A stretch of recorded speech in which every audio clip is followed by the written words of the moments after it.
వివేకానందరెడ్డిని 5 ఏళ్ల కిందట దారుణంగా హత్య చేసిన నేటికి హంతకులకు శిక్ష పడలేదని కడప పార్లమెంటు కాంగ్రెస్ అభ్యర్థి వైఎస్ షర్మిల మండిపడ్డారు.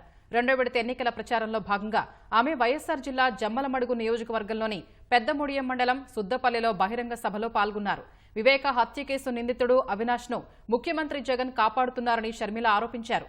అవినాష్కు మళ్లీ జగన్ టికెట్ ఇచ్చారని, వారిని ఓడించడానికే కడప ఎంపీగా పోటీ చేస్తున్నట్లు తెలిపారు. వివేకానందరెడ్డి గారి దగ్గరికి ఎవరైనా సార్ మాకు పనుంది అని అడిగితే వివేకానందరెడ్డి గారు వాళ్ళని తన బండిలోనే కూర్చోబెట్టుకుని ఆఫీసర్ వరకు తీసుకువెళ్లి ఆ కలెక్టర్ తోనో ఆఫీసర్ తో మాట్లాడి అక్కడికక్కడే సమస్యలు పరిష్కరించేవాడు. అంత అందుబాటులో ఉండే నాయకుడు వివేకానందరెడ్డి గారు మీ అందరికీ తెలుసు. కానీ వివేకానందరెడ్డి గారు చనిపోయి 5 సంవత్సరాలైంది. చనిపోలేదు, చంపేశారు. ఘోరంగా క్రూరంగా చంపారు.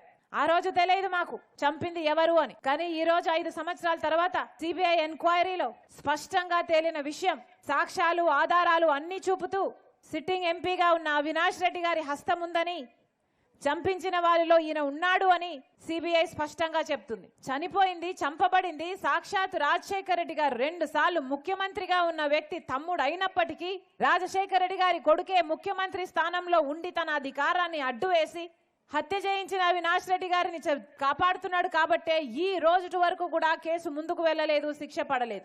వివేకానంద రెడ్డి గారు చనిపోయినప్పుడు సిబిఐ ఎంక్వైరీ కోరిన వ్యక్తి అదే జగన్మోహన్ రెడ్డి గారు ముఖ్యమంత్రి అయిన తర్వాత సిబిఐ ఎంక్వైరీ వద్దు అని ఎందుకన్నాడో జగన్మోహన్ రెడ్డి గారు ఈ రోజు వరకు సమాధానం చెప్పలేదు.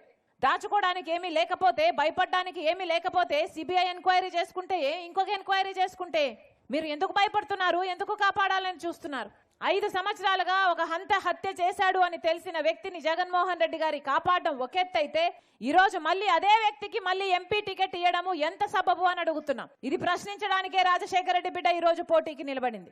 నేను రాజశేఖర రెడ్డి బిడ్డను. జగన్మోహన్ రెడ్డి గారి కోసం ఒకప్పుడు అవసరం ఉంది కాబట్టి 3200 కిలోమీటర్లు పాదయాత్ర చేసిన చెల్లెల్ని నేను. కానీ ఈ రోజు అన్యాయం జరుగుతుంది కాబట్టి ఇది సహించలేక ఈ రోజు అన్నకే ఎదురుగా పోటీగా నిలబడింది రాజశేఖర రెడ్డి బిడ్డ. వివేకానంద రెడ్డి బిడ్డ ఈ రోజు వరకు కూడా కోట్ల చుట్టూ తిరుగుతూనే ఉంది. ప్రతి మెట్టు ప్రతి తలుపు తడుతూనే ఉంది. ఈ రోజు వరకు న్యాయం జరగలేదు. అందుకే ప్రజా కోర్టులో తేల్చుకోవాలని, మీరు న్యాయం చెప్పాలని రాజశేఖర రెడ్డి బిడ్డ, వివేకానంద రెడ్డి బిడ్డ మిమ్మల్ని కొంగు చాచి న్యాయం అడుగుతున్నది. అందుకే